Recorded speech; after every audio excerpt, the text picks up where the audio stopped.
ውስጥ አማራና ቤተክርስቲያን እንዲቃጠል መስጊድ እንዲቃጠል የሚያደርገው ማን ነው? ጀዋር አይደለም? ለፋንድ እያደረገ ሰው እያደራጀ ማን ጀዋር እያደራጀ ቤተክርስቲያንን የሚያቃጥለው መስጊድን የሚያቃጥለው ጀዋር ነው። ምንድነው መረጃችሁ ጀነራል? አንተ የጸጥታ ኃላፊም ስለሆንክ ምንድነው መረጃ አርሲ ላይ ላለው ነገር? መረጃው ጀዋር ያደራጃቸው ሰዎች ጀዋር የሚያደራጃቸው ሰዎች እኛ ጋም ያሉ ሰዎች አሉ። ጀዋር ተልእኮ የሚሰጣቸው እኛ ጋር ይሄው ጀዋር እንደዚህ አይነት ተልእኮ ለኔም ሰጥቶኛል ለነዛም ሰጥተዋል ብሎ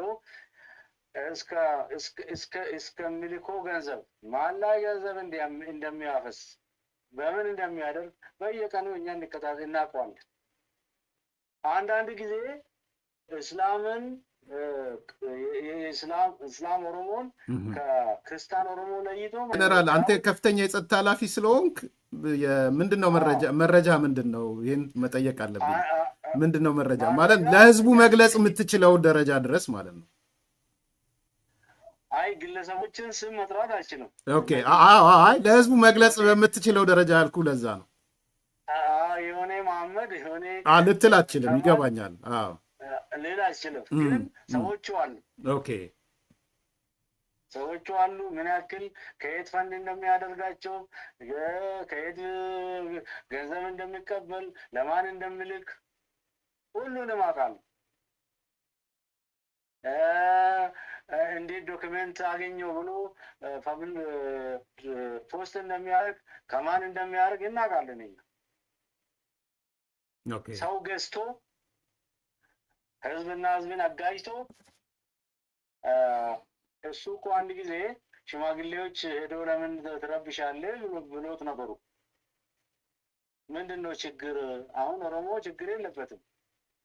የምንፈልገው ነገር አግኝተናል። ለምንድን ነው አንተ የምትረብሸው ብሎ ሽማግሌዎች ጠይቆታል። ምን እንዳላቸው ታውቃለህ? እሺ ሰውዬው እኮ ስልጣን ከልክሎኝ ነው ያለው።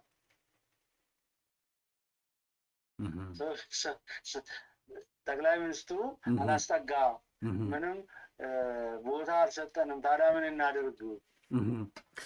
አሁን ወደ እንትኑ ልምጣና ለምንድን ነው ታዲያ ይሄ የሸዋ ወለጋ አርሲ የሚባለው ነገር የመጣው? ማለት በዚህ በብልጽግና ውስጥ አሁን በመንግስት ውስጥም እንደዚህ አይነት ስሜቶች አሉ። የሸዋ ሰው፣ የወለጋ ሰው፣ የአርሲ ሰው የሚል ምንድነው መሰረታዊ ምክንያቱ ምንድነው ታዲያ በዛ ደረጃ የተመጣው? በኦሮሞ ህዝብ ዘንድ አንድም ኦሮሞ ለምን መሰለኝ ቡራዩ ምንድነው ማስተር ፕላን ጊዜ መጥቶ ቡራዩን ጎብኝቶ አያውቅም። ግን ቡራዩ የኛ ነው ስል ኦሮሞ አንድ መሆኑን ኦሮሞ ሸዋ፣ ኦሮሞ ወለጋ፣ ኦሮሞ ሀረርጌ ምናምን፣ ኦሮሞ እስላም፣ ኦሮሞ ክርስቲያን ተብሎ ተለያይቶ አያውቅም። ኦሮሚያ ውስጥ አሁን ባለው ነገር እኔ አውቃለሁ። ምንም በኦፒዲዮ ዘመንም ይሁን ዛሬ ደግሞ ኦሮሞ አንድ የሆነበት የጎሳ ልዩነት፣ የአካባቢያን የአውራጃነት ምንም አይነት ኦሮሚያ ውስጥ የለም። ይሄንን የሚያቀነቅኑት ማናቸው? ጎሳ ውስጥ ተደብቆ ፍላጎታቸውን ለማሟላት እንደ ጀዋር አይነቱ እንደ ሌሎችም የፌስቡክ ቀለብተኛ የዩቱብ ቀለብተኛ ይሄንን ነው የሚያቀነቅኑት። ህዝብ ውስጥ የለም። የኦሮሚያ መዋቅር ውስጥም እንደዚህ እርምጃ ይወሰድበታል። ከዚህ ባሻገር ኦሮሞ አሁን የት እንደሄደ እኔ ወለጋ ነኝ፣ አንተ የወለጋ ኦሮሞ ነህ፣ ከኔ ጋር አትመሳሰልም፣ የኔ አይደለም የሚል አንድም ኦሮሞ ኦሮሚያ ውስጥ የለም። አንድም ኦሮሞ የትም ስዳማ ውስጥ ነው፣ ሶማሌ ውስጥ ነው አለ ኦሮሞ በተለያየ ቦታ የለም። ኦሮሞ ነው። ኦሮሞ አንድ ነው። ክፍለ ሀገር ስያሜ ነው። እምነት ደግሞ የግል ነው፣ የራስ ነው። ከኦሮሞነት የሚበልጥ እምነት የለም። ከኦሮሞነት የሚበልጥ ዞንም ክፍለ ሀገር የሚባልም ነገር የለም። ውሸት ነው። በስልጣን ክፍፍል ብቃትና ችሎታ እንደተጠበቀ ሆኖ ግን ስብጥሩን ዝም ብለህ ስትመለከተው ፍትሐዊ ነው ብለህ ታስባለህ? ኦሮሚያ ላይ የስልጣን ክፍፍሉ በጣም ፍትሐዊ ነው።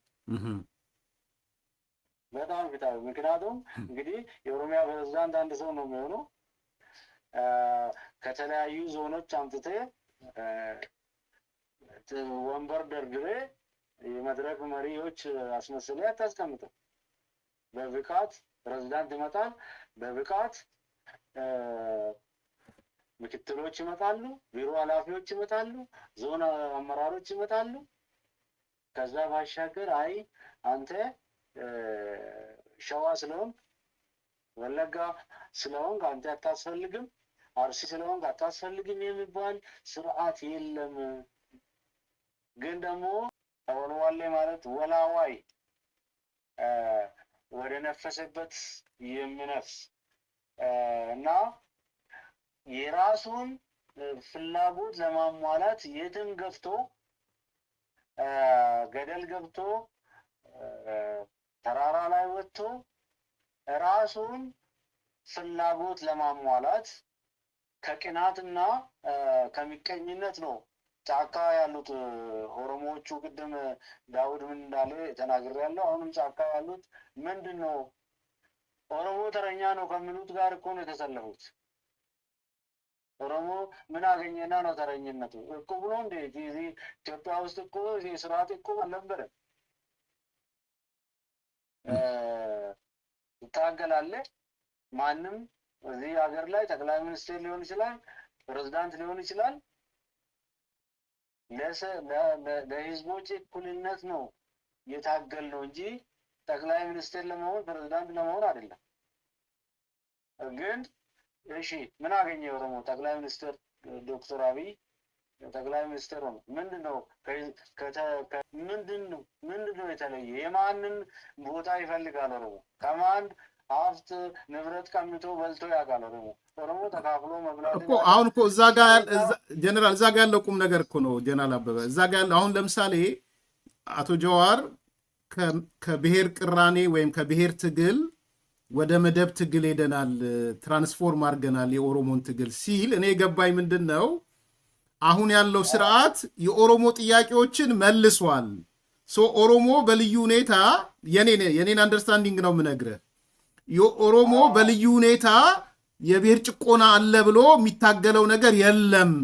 አሁን ያለው ትግል ስሩ ዘኦሮሞ በኦሮሞ ውስጥ የክላስ ልዩነት እየተፈጠረ ስለሆነ እንጂ የኦሮሞ ጥያቄዎችን ይሄ መንግስት መልሷል። የኦሮሞ ጥያቄ ይመለስ ብለን የምንልበት እንደ ድሮ የብሔር ቅራኔ የብሔር ትግል የምናደርግበት አይደለም የሚል እኔ ፖዚቲቭ ሴንስም አላየኸው ይሄን ነገር? ይሄ ስርዓት የኦሮሞን ጥያቄ ያልመለሰው ጥያቄ የለም ወይም እየመለሰ ነው የሚል ሪፍሌክሽን ያንጸባረቁ አይመስሉም እነ ጀዋር?